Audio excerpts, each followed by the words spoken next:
Today we are going to do the NCERT solutions of chapter 3. So let's start. Exercise 3.1. अब यहाँ का पहला question क्या कहता है? Given here are some figures. हमारे पे सम फिगर्स है. कैसी? First figure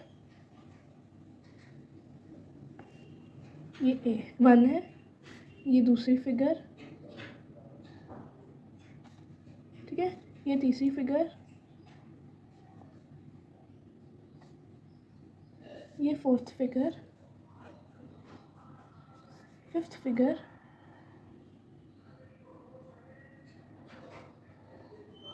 sixth figure, seventh figure and eighth figure, है ना. अब इसके अंदर हमें classify each of them on the basis of the following. एक है सिंपल कर्व, ठीक है, एक है सिंपल क्लोज्ड कर्व, थर्ड है पॉलीगन, ठीक है, फोर्थ है कन्वेक्स पॉलीगन, फिफ्थ है कॉनकेव पॉलीगन.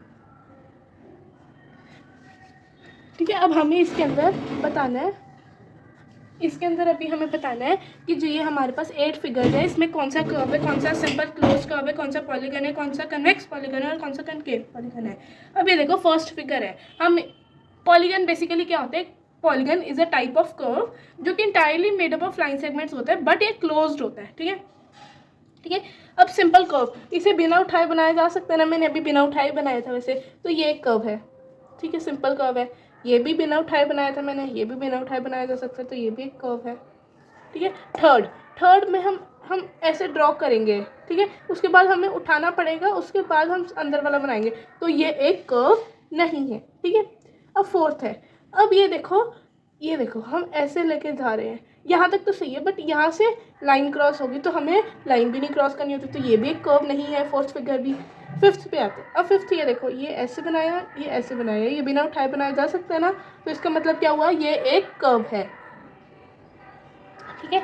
अब उसके बाद आती है सिक्स्थ फिगर तो सिंपल, हम इसको ऐसे बना लेंगे, तो मतलब ये भी एक कर्व है, बिना उठाए और बिना क्रॉस किए बनाया जा सकता है, तो वो एक कर्व है. ये फिगर भी ऐसे बनाई जा सकती है ना, तो ये भी एक कर्व है. अब एट्थ फिगर ट्रिकी है. हम सोचते हैं कि भाई हो तो गया, अगर हम ऐसे सोचेंगे, ये देखो, है ना, आप सोचोगे भाई ये कर्व है, बट ये कर्व नहीं है. देखो हम इस पॉइंट पे यहाँ पर आए, फिर उसके बाद हमने इस पॉइंट पे दोबारा रिपीट भी किया, फिर उसके बाद ऐसे लाइन मारी, फिर उसके बाद हमने इस पे किया. इसमें हमें बार बार एक ही पॉइंट पे दोबारा जाना पड़ता है, इसलिए ये एक कर्व नहीं है. अब सिंपल क्लोज कर्व, यहाँ पर सारी क्लोज फिगर्स है ना, तो मतलब 1 2 5 6 7 ये सारे सिंपल क्लोज कर्व भी होंगे. अगर सिंपल कर्व है और ये अगर ओपन होता, जैसे अगर ये है, ये कर्व तो है बट ये ओपन कर्व है, ठीक है, तो सिंपल कर्व में ये आता, बट अगर सिंपल क्लोज कर्व में अगर इसे लेना होता तो ना ये आता. ठीक है. यहाँ पर सारी फिगर क्लोज है, मतलब बंद है, तो यहाँ पर सारी आएंगी 1 2 5 6 7. ठीक है.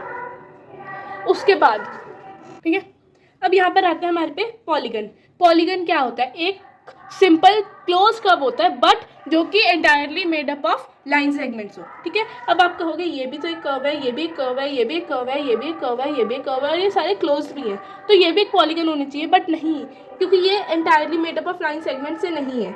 ये तीनों में यहाँ पर लाइन सेगमेंट है, बट उन्होंने बोला एंटायरली मेड अप ऑफ. यहाँ पर एक कर्व आ गया, ये कर्व आ गया, ये लाइन सेगमेंट नहीं है, ये तो है ही, मतलब लाइन सेगमेंट नहीं है, इसलिए 1 और 2 में दोनों में लाइन सेगमेंट्स हैं, इसलिए ये एक पॉलीगन भी है. अब हमारे पास आता है कन्वेक्स पॉलीगन और कॉनकेव पॉलीगन. कन्वेक्स पॉलीगन होता है जिसका हर एक एंगल 180 डिग्री से कम का होता है. ठीक है. आपको बताया था कि अगर हमें किसी चीज़ का सम निकालना, सम ऑफ इंटीरियर एंगल्स निकालना, तो हम उसके लिए फार्मूला लगाते हैं n-2 इंटू 180 डिग्री. यहाँ पर n क्या है? साइड्स है, तो इसके अंदर कितनी साइड्स हैं? 4 साइड्स हैं, तो 4 - 2 इंटू 180 डिग्री क्या हुआ? क्या बोलिए? 2 इंटू 180 डिग्री, है ना, that is equal to 360 degree. इसका अंदर का 360 डिग्री है, बट आपको पता है लाइन ये 180 डिग्री कैसा होता है? ऐसे वाला होता है, ऐसे वाला होता है. ठीक है. तो 180 डिग्री से कम कैसा है? क्योंकि ये देखो ये भी कम का है 180 से, ये भी 180 से कम है, ये भी 180 से कम है, ये भी 180 से कम है। सो ये एक क्या है, कन्वेक्स पॉलीगन है। अब यहाँ पर ले लो, अब देखो, हाँ, अब ये फिगर है, ये तो 180 से कम का है, ये 180 से कम का है, ये 180 से कम का है, ये भी 180 से कम का है, ये भी 180 से कम का है। बट अब अगर आप देखो तो ये 180 से ज़्यादा का है, ये वाला एंगल 180 से ज़्यादा का है। So it is a concave polygon. अब हमारे पास सेकंड क्वेश्चन है, ये क्लियर हो गया? अगर कोई भी डाउट हुआ तो आप मेरे को कमेंट सेक्शन में बता सकते हो अपना डाउट, और मैं पक्का रिप्लाई भी करूँगी। उसके बाद हमारे पास सेकंड क्वेश्चन आता है, what is a regular polygon. हमें पहले पॉलीगन, हम जब भी कुछ लिखते हैं ना पेपर में, हमें ऐसे समझ जाना होता है कि टीचर को कुछ नहीं आता, हमने उसे समझाना है, हमें उसकी पूरी डिटेल देनी चाहिए, तभी आपको अच्छे से नंबर्स मिलते हैं। आप अगर उनको अच्छे से लिख के इनपुट दोगे तो आपको अच्छा सा आउटपुट भी मिलता है। ठीक है, आप अच्छे से लिख के दो, आपको अच्छे से नंबर दें। ठीक है, what is a regular polygon. हम पहले पॉलीगन की डेफिनेशन लिखेंगे, फिर रेगुलर पॉलीगन की लिखेंगे। ठीक है, पॉलीगन, अ कर्व, एक ऐसा कर्व जो बिना उठाए बन सकता है। ठीक है, अ curve that is entirely made up of, मैं भी समझा भी दूंगी, मैंने वैसे तब लेक्चर वीडियो में समझाया था, अब फिर से समझाऊंगी। Line segment, a curve that is entirely made up of line segment is called a polygon. ठीक है, अब हमारे पे आता है what is a regular polygon. ठीक है, अब हमने पॉलीगन समझा दिया, क्या होता है अब यहाँ पे लिखेंगे, a polygon with all whose आएगा यहाँ पर, a polygon whose length and angle of all sides is same, that is known as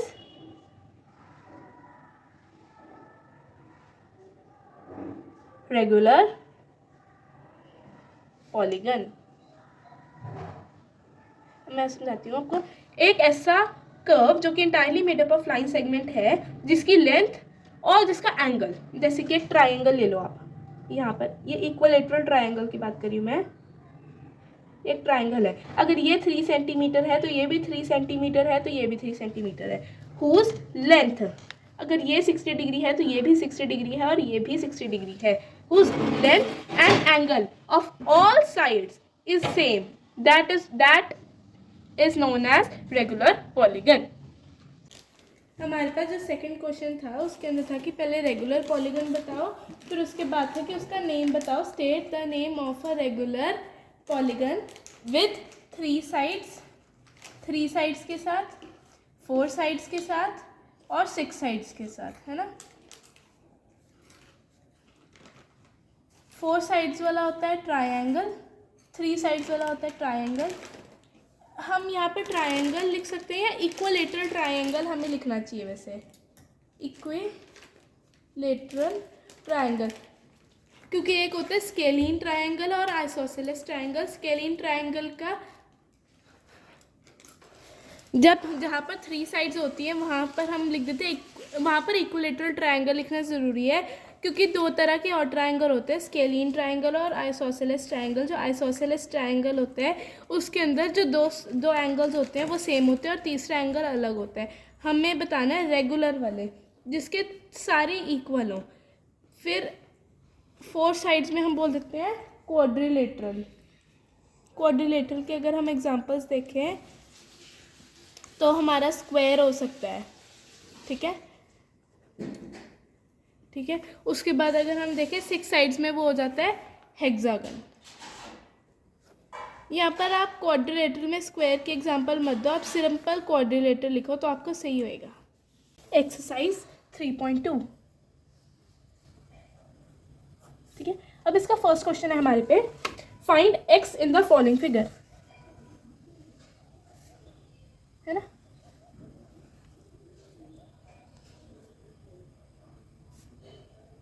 125 degree और ये भी 125 डिग्री। ठीक है, अब जब मैं आपको चैप्टर एक्सप्लेन करी थी तब मैंने आपको बताया था कि जो बाहर के एंगल्स का सम होता है वो हमेशा 360 डिग्री होता है। ठीक है, तो इस प्रॉपर्टी का नाम पता है क्या होता है? पॉलीगन। वैसे आपको लिखना है, आप पता है क्या लिख सकते हो, आप इसको रहने दो, आप पता है क्या लिख सकते हो? We know that sum of all exterior angles is 360 degree. यहाँ पर आप 1 2 3 दे दो। So angle 1 plus angle 2 plus angle 3 is equals to 360 degree. Angle 1 हमारे पे है 125 डिग्री, एंगल 2 है 125 डिग्री, एंगल 3 है x is equals to 360 degree. x is equals to 360 degree minus, यहाँ पर हम ब्रैकेट ले लेते हैं, 125 डिग्री प्लस 125 डिग्री। अब यहाँ पर x is equals to 360 degree minus 250 degree, x is equals to 110 degree. अब यहाँ पर हमारे पे आंसर निकल गया x is equals to 110 degree. ऐसे अगर आप आंसर करोगे आपको कोई गलत नहीं कर सकता, बट अगर हम इसके बजाय हम प्रॉपर्टी का नाम लिखें या थ्योरम का नाम लिखें तो पता क्या आती है? Polygon exterior angle sum theorem. Sum theorem. अब ये लिखो या ये लिखो, दोनों सेम है। ठीक है, अब हमारे पे सेकंड क्वेश्चन आता है, ये फिगर ये है इसकी।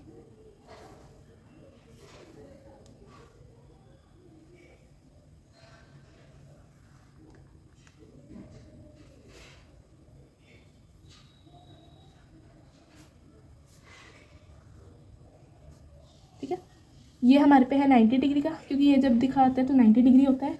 ये 70 डिग्री, ये x, ये 90 डिग्री और ये 60 डिग्री। यहाँ पर हमें नेम पक्का कर दो, उससे टीचर को पता लग जाता है। 1 2 3 4 5, यहाँ पर हम 6 भी कर देते हैं, यहाँ पर हम 6 कर देते हैं। ठीक है, अब हमें एंगल 6 निकालना है। ठीक है, हम एंगल 6 कैसे निकालेंगे? हमें पता है जब ये एक लाइन है, ये अगर हमें पता लग रहा है ये 90 डिग्री है, तो हम लिखेंगे angle 4 plus angle 6 is equals to 180 degree. अब हमें इसका रीज़न भी देना पड़ेगा कि एंगल 4 प्लस एंगल 6 क्यों 180 डिग्री है। यहाँ पर आता है हमारे पास को इंटीरियर एंगल्स का प्रॉपर्टी। ठीक है, को इंटीरियर एंगल्स या कॉन्जिक्यूटिव एंगल्स, आप कुछ भी लिख सकते हो। ठीक है, sum of consecutive angles is 180 degree, आप ये लिख सकते हो। तो 90 degree plus angle 6 is equals to 180 degree. Angle 6 is equals to 180 degree minus 90 degree. Transposition की हेल्प से हम इधर ले आए, so angle 6 is equals to 90 degree. हमारे पास इसकी वैल्यू आ गई। अब हमें निकालनी है x की वैल्यू। ठीक है, तो कैसे निकालेंगे? हमें ये पता है the sum of all exterior angles is, we know that is 360 degree. We know that sum of all exterior angles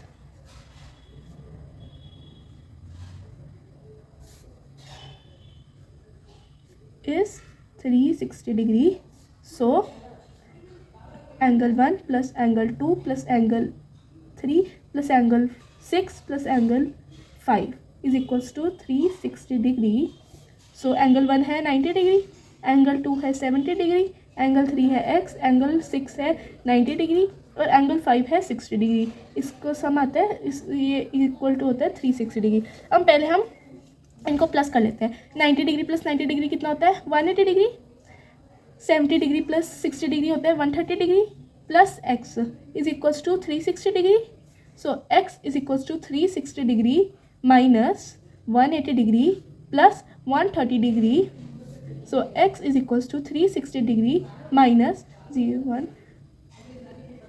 310 degree. ठीक है, so x is equals to 50 degree. हमारे यहाँ पर आगे आंसर x की वैल्यू आ गई 50 degree.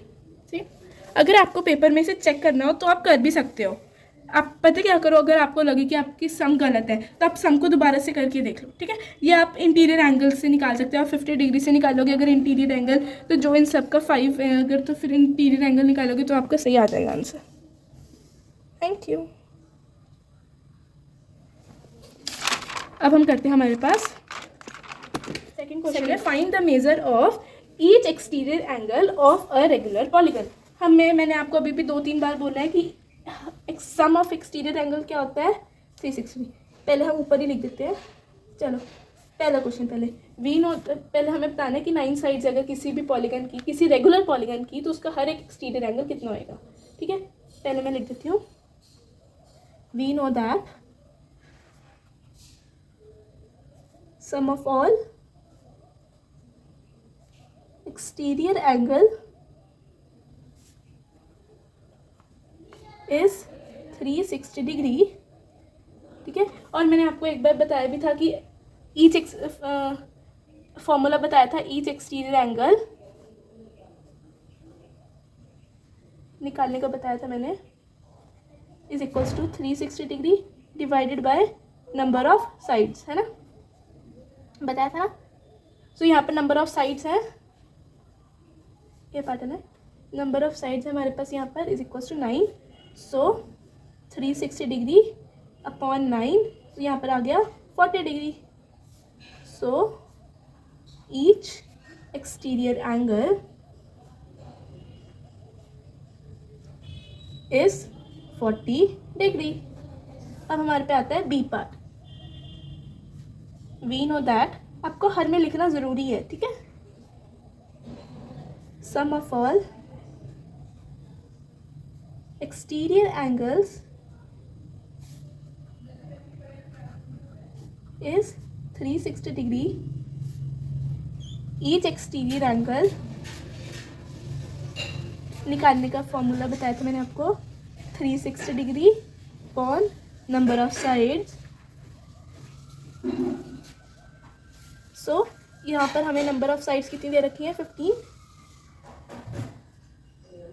So each exterior angle निकालने होगा तो 360 डिग्री अपॉन 15, 3 से जाएगा या 3 से जा सकता है, या 3 से गया 5, 3 से गया 120 डिग्री, 5 से कट गया 24 degree. So each exterior angle is 24 degree. ठीक है, ये डिग्री का साइन है। अब हमारे पे आता है थर्ड क्वेश्चन। यहाँ पर आप ऐसे आंसर लिख सकते हो, और आंसर नहीं लिखते तो आपके मार्क्स हाफ नंबर कट जाता है पेपर में, इसलिए आपको ध्यान रखना कि आप आंसर हर जगह लिखो। ठीक है, अब हमारे पास क्वेश्चन है, how many sides does a regular polygon have if the major of each exterior angle is 24 degree. यहाँ पर हम पहले जो भी हमें दिया होता है हम वो लिख लेते हैं। हमारे पास each exterior angle is 24 degree, और आपको हर क्वेश्चन को एक बार दोबारा पढ़ना है, मतलब 2 बार पढ़ना है, ताकि आपको सही से उसका पता लग जाए क्वेश्चन में पूछा गया। उन्होंने पूछा हाउ मेनी साइड्स, उन्होंने इंटीरियर एंगल नहीं पूछा, how many sides does a regular polygon have if the major of each exterior angle is 24 degree. ठीक है, हमारे पे हमें एक एक्सटीरियर एंगल निकालने का फॉर्मूला हमें पता है, 360 degree divided by number of sides, है ना। हमें ईच एक्सटीरियर एंगल निकालने का फॉर्मूला पता है ना, हमें पता है, एक फॉर्मूला हमने याद कर लिया, हमें उसी से आगे फॉर्मूलाज ड्राइव करने आने चाहिए। ठीक है, each exterior angle is 360 degree divided by number of sides, है ना। अब हमें नंबर ऑफ साइड्स निकालना है, तो हम क्या करेंगे, इसको इधर ले जाएंगे, इसको इधर मल्टीप्लाई कर देंगे, और ये डिवाइड में आ जाएगा। क्या मतलब, ये इधर हो जाएगा और ये इधर आ जाएगा। ठीक है, so number of sides 360 degree, each exterior angle हमें दे रखा है 24 डिग्री, तो यहाँ पर भी 24 डिग्री, डिग्री से डिग्री कट गया, 24 12 पे जाएगा, 2 12 पे जाएगा 30, सो 1 से गया 15। सो हमारे पे आ गया number of sides is 15 if each exterior angle is 24 degree।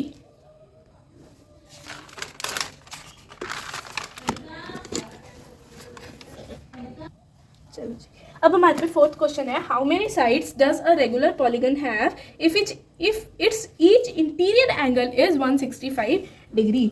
हम यहाँ पर लिख देते हैं, हमारे पे जो भी है, each interior angle is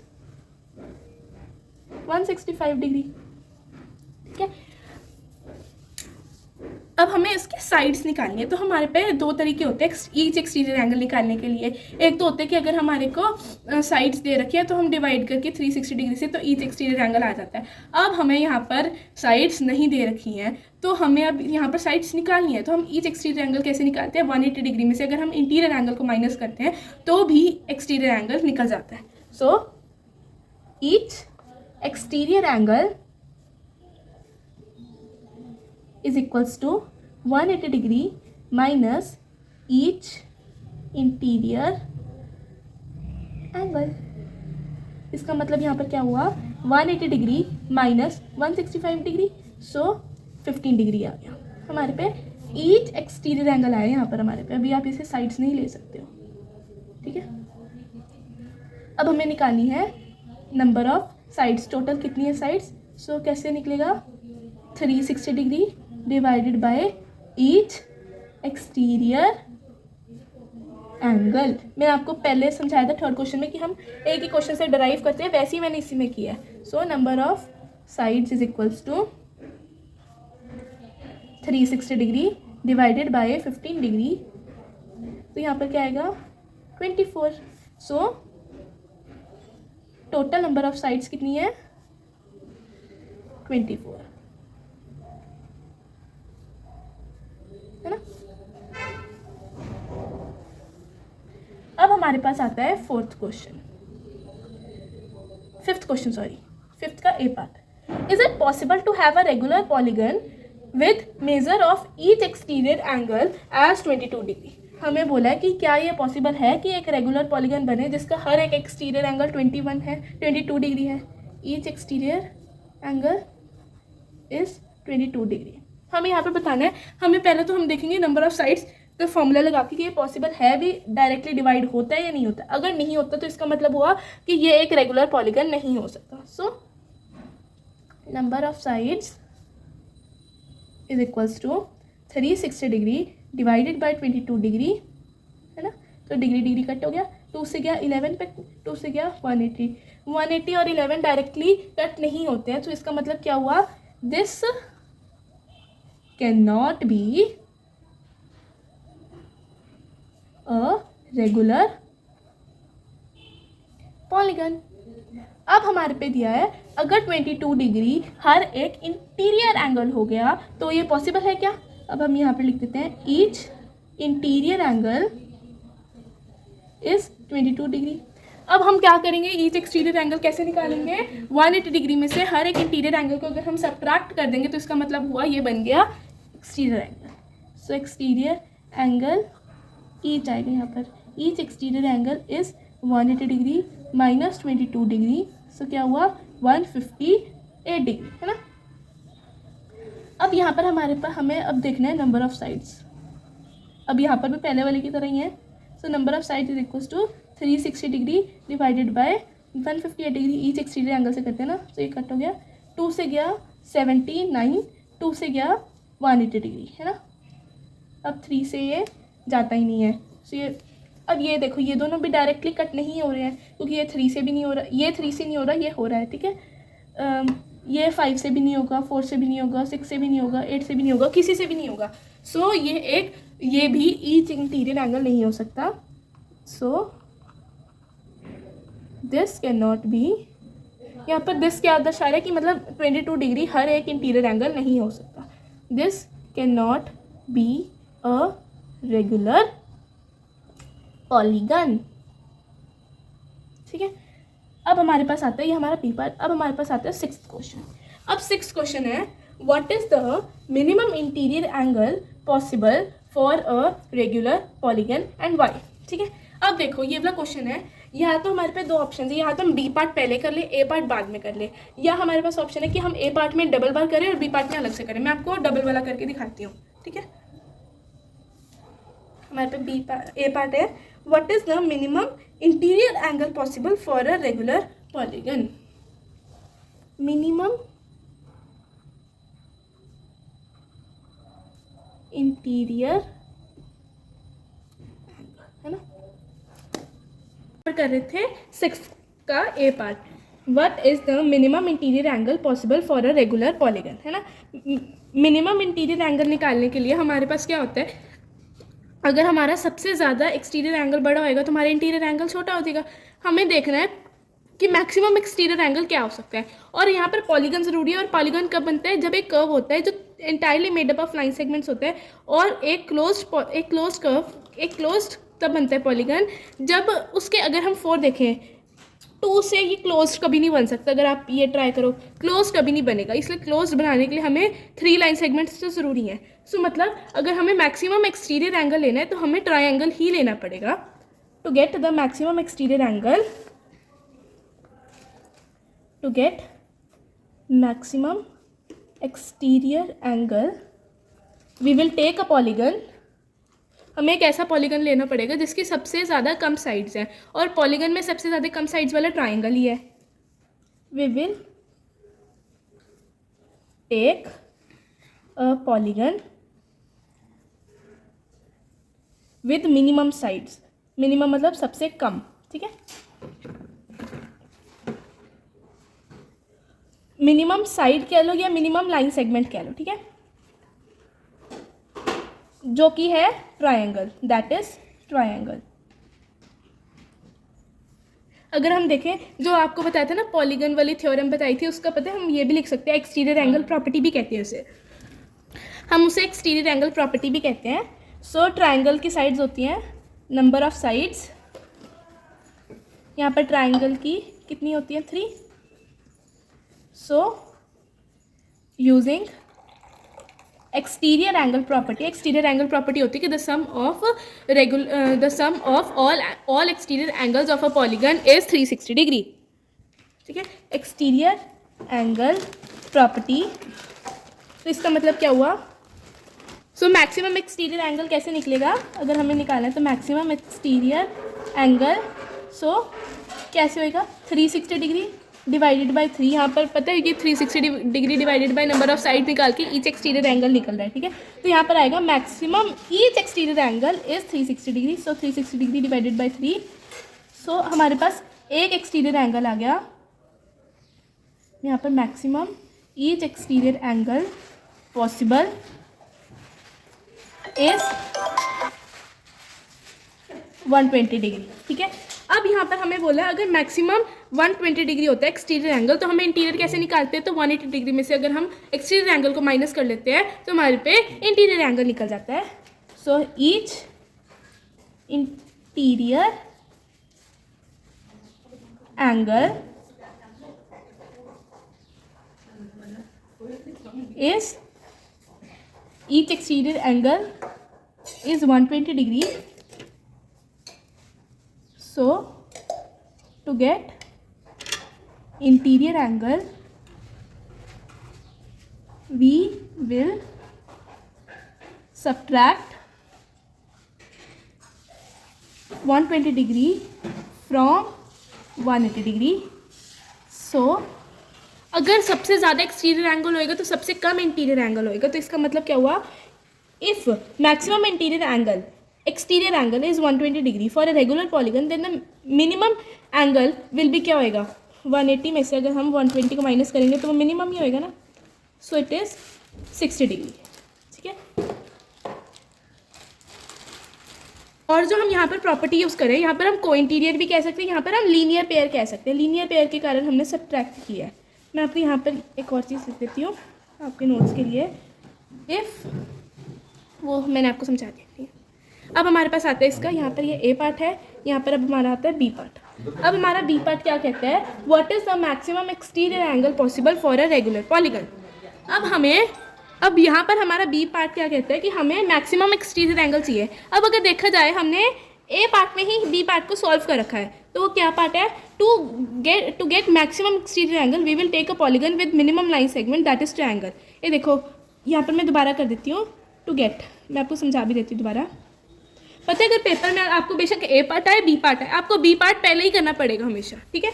to get maximum exterior angle we will have to take a polygon with minimum या with minimum line segment,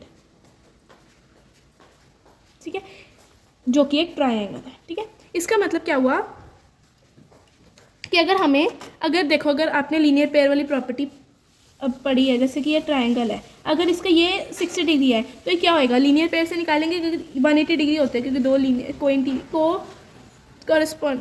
interior angles का सम देखा जाए तो 180 डिग्री होता है। अगर ये 60 है तो ये हमें निकालना है, तो 180 डिग्री में से माइनस कर देंगे।